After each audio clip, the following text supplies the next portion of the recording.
Hello everyone and welcome to another scrapbook layout process video. You can see by the pieces I've got in front of me here that I'm going to be doing a sunburst or a sunray type scrapbook layout, and I want to show you where I've got these pieces from. This is the new July-August catalogue for 2023, and the Cape Cod collection, as I said before, it's one of my favourite all-time summer collections. And what I'm using for this layout are two of the patterns. So I've got the stripe and I've got this leaf pattern here, but I've only used one sheet of paper to do this, and you can see on the back of that is the stripe. So I'm just going to flip through to the card making kit, and this is the paper that comes with it. So instead of having the stripe with the anchor as the flip side, it's got the stripe with the leaf pattern. And if you're a close to my heart maker, you would know that this is also available as a bulk packet. It's good to know that with the card making kit, the reverse sides of the paper are different from what they usually are in the paper pack. So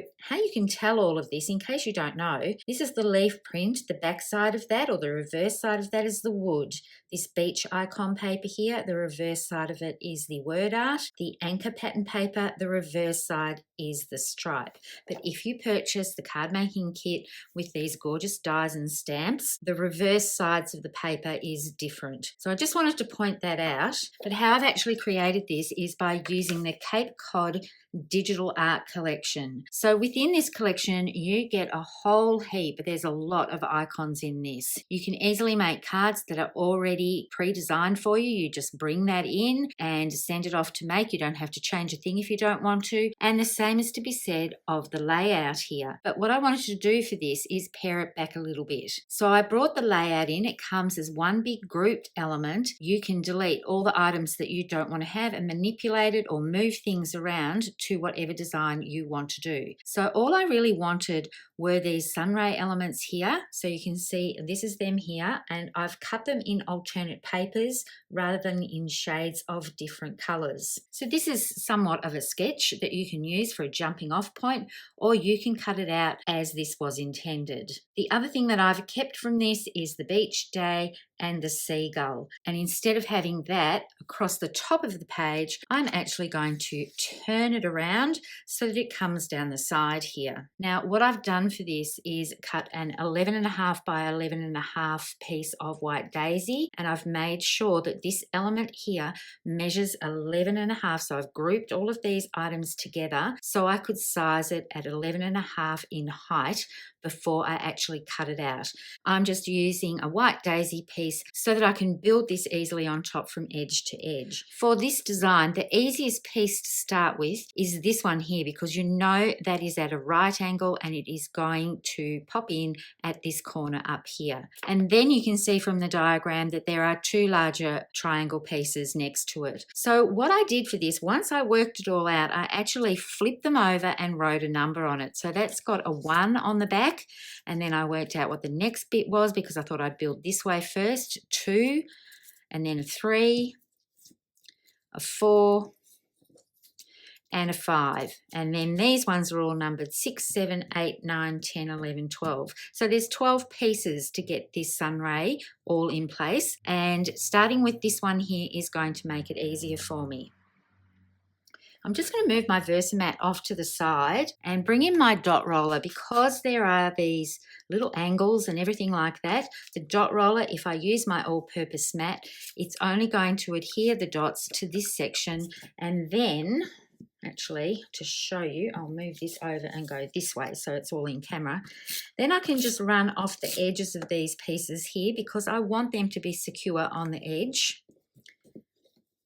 And then I just need a little bit of roller to go on the rest of it, and then I can run it off to the edge of here, and there's no overhang of adhesive at all. I don't have to try and fold it all in with the close to my heart dot roller, and it only sticks onto the piece of paper. And then I can go ahead and start adhering this together.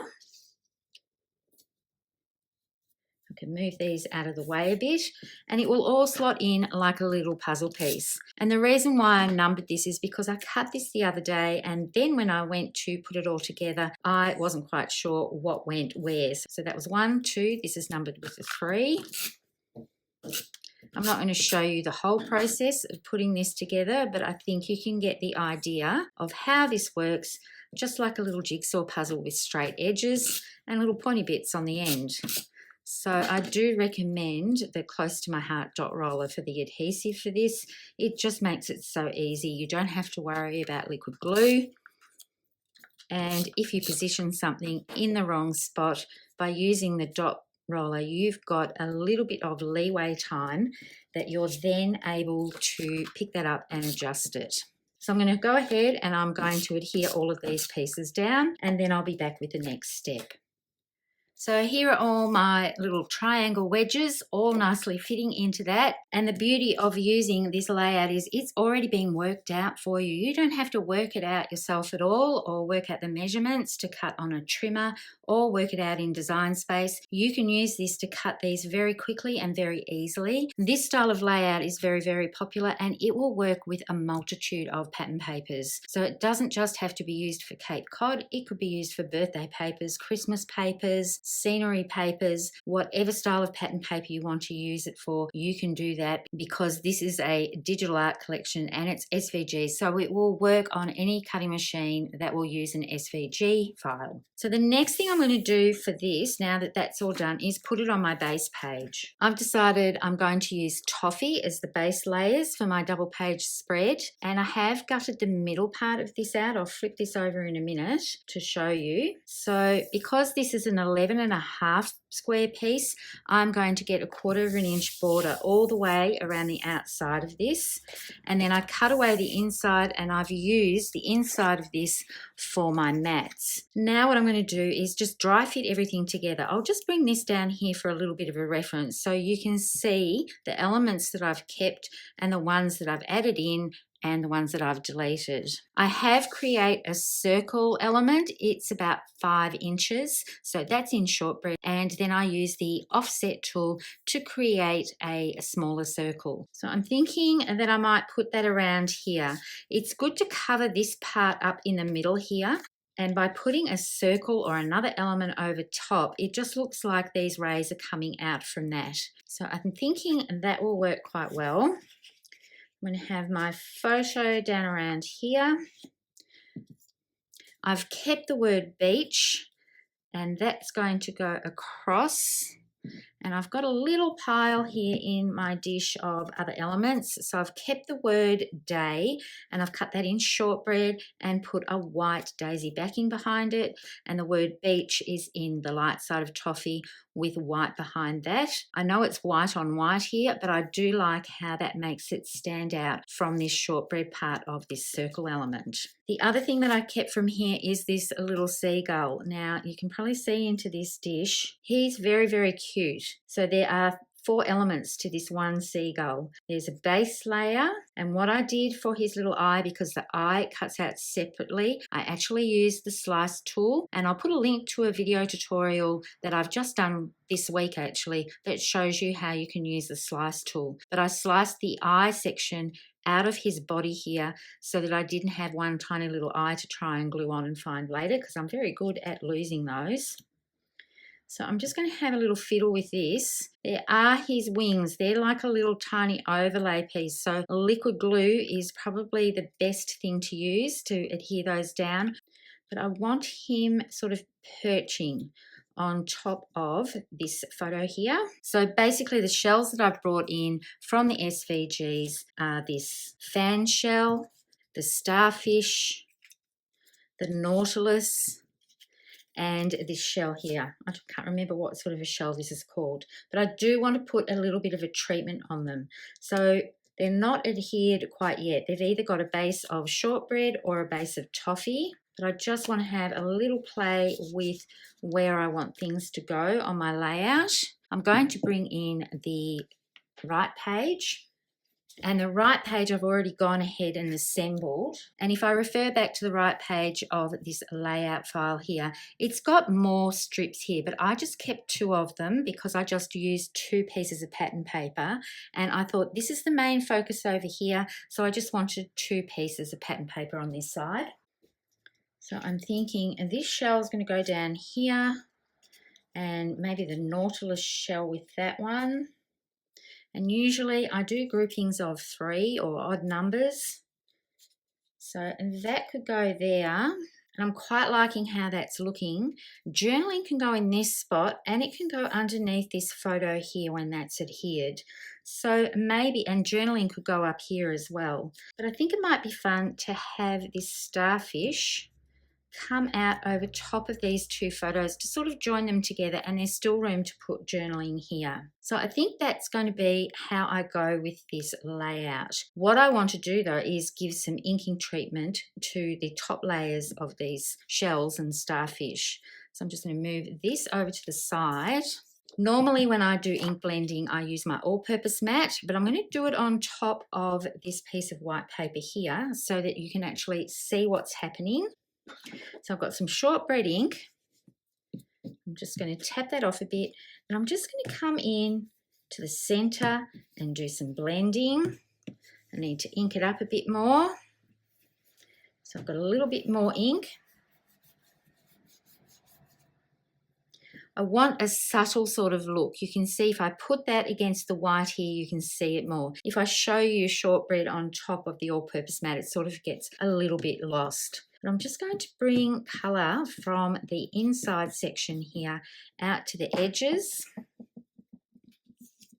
And then I'll put that on top of my shape here, my base piece. And one thing to mention when doing these cuts, I've got these quite large because this is quite intricate, especially on this fan shell here. I would definitely recommend setting the cut to intricate so that it slows the blade down. And by slowing the blade down, it will have more of a chance to go around these fine pieces. And make sure that you have a relatively new mat, so it's quite sticky and will hold everything for you, and that your blade is fairly new as well in your Cricut machine, and that will help you do the intricate cuts. So I like that little bit of colour there. I was going to bring in other colours for these, but for the starfish I think the shortbread will work quite well, and the nautilus shell I'm going to do in shortbread as well. And when you look at nautilus shells in real life, they've usually got a brown sort of detail to them. They're so pretty.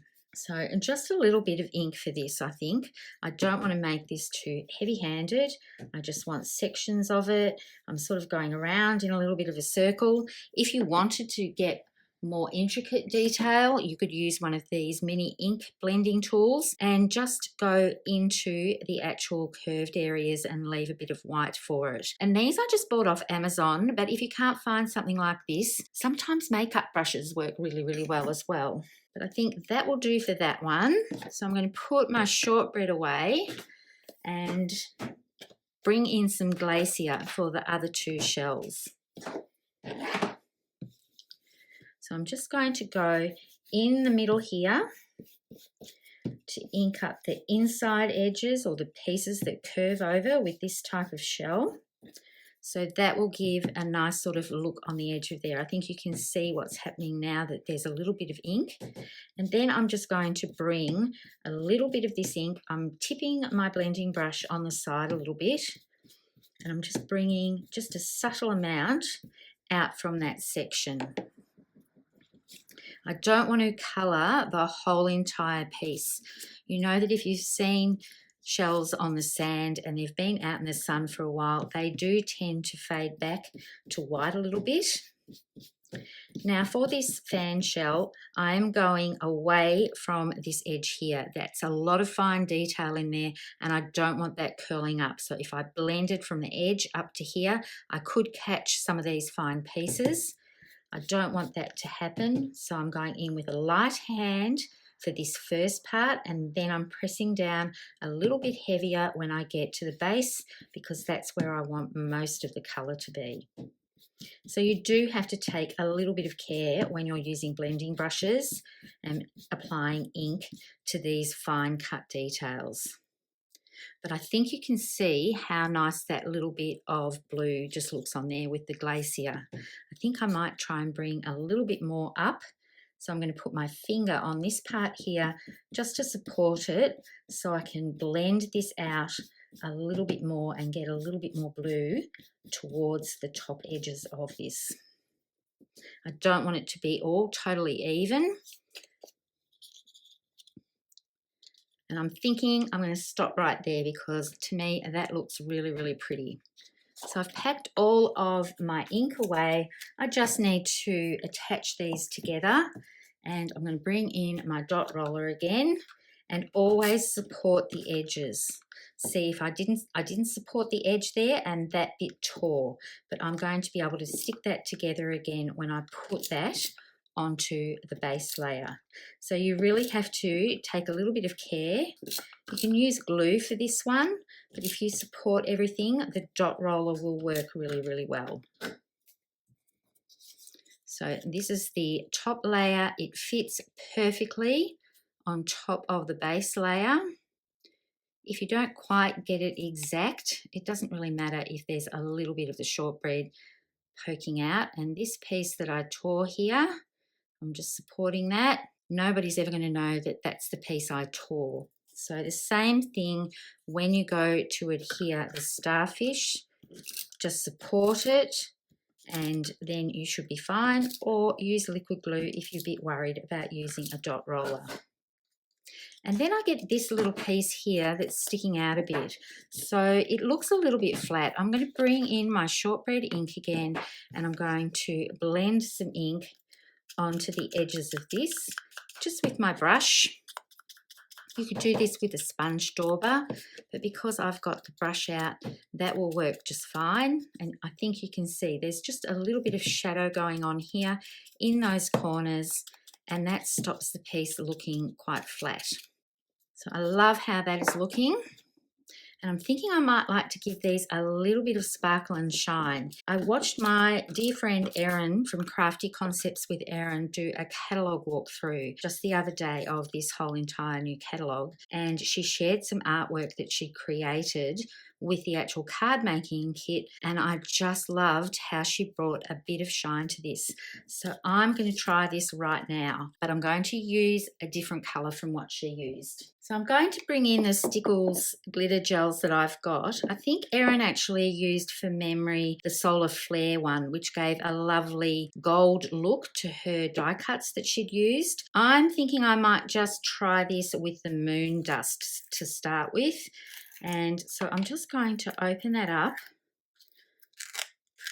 Now you want to keep this top section here so that you can put that back on so it doesn't dry out. And I'm going to dip my finger in. You can see it's quite gel-like and claggy, but I'm thinking this is just going to add just a beautiful little touch to these shells and make them look like they've been out in the sand with lovely little light and shade to them. So spread that out a little bit more.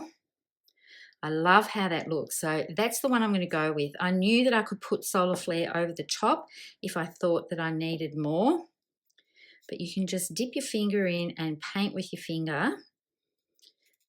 As soon as I saw Erin's completed artworks of this, I just thought, I just can't leave these shells alone. I had cut this all out already and I knew that I wanted to put that in there. Now, because this has got Glacier ink behind it, it's picking up even more of the blue. So I'm hoping you can see that on the camera. I'll bring it up even more. I think this might be a better background, but you can see how shiny and sparkly and pretty that is. These are products that I really, really love, and I just forget to use them on things. I know that I'll be bringing them out when I start doing some Christmas projects. Now, I'm trying to remember this one. I'm going to have this bit out and this one tucked in on my layout. I'm not going to cover the whole piece. And this one here, I'm going to go along the inside of both of these, and then some down around this bottom section. Now, because this is a glitter gel and it's a glue, so it's like sticky, it will take a little bit of time to dry. It's hard to know when to stop. It's all just so pretty. This one, I think I need to do a little bit more just to bring some more life to it. So I'm going to set those aside to dry. I'm going to adhere the rest of my pieces to my page. And these I'm going to use some foam tape and adhere some directly to the page. And then I'll be back to show you the end result of the layout. Now I'm a little bit impatient. I have tucked things around. This glitter gel does take some time to dry, but I wanted to finish the video off, and you can see that this beach here is going to go on a bit of an angle, and I will have foam tape underneath it so that that pops up over top of this shell here. That's adhered direct to page. The little seagull, I think he's just so adorable, perched on top of a photo and looking into this word art element here for day, so it's beach day. This shell here I've adhered direct to page, and this one, the Nautilus, is up on foam tape, and the starfish is going to be up on a little bit of foam tape. I have put a little bit there just to pop it up for now, but it's not totally adhered yet. This part here is going to go over top of this photo, and this one is going to go over top of the photo here, and I'm going to tuck this one underneath. I will put some still shots up at the end of the video. I'll take them when everything is properly adhered, and I hope you agree with me. I just love this Cape Cod collection so much, and I couldn't wait to create this layout using the SVG file and just manipulate it a little bit so that this part here is sort of the main feature and leads your eye across to all of these gorgeous photos. And I'm so happy Erin used this glitter gel here. It is just divine. I'm thinking you can see I've actually added some to the bottom of the word beach just to bring that in again. It's like where the water meets the sand and everything is all sparkly and gorgeous. So if you don't have this product, I think it's something really worth investing in, especially, I hate to say it, we're in July now and my brain is thinking of Christmas in July sort of themed things. This product and the other colors in this range are perfect for beach pages, which I hadn't thought of until Erin showed me, and also Christmas projects. I'll have links as always below to everything that I've used here today. Thank you so much for joining me. As always, happy crafting and bye for now.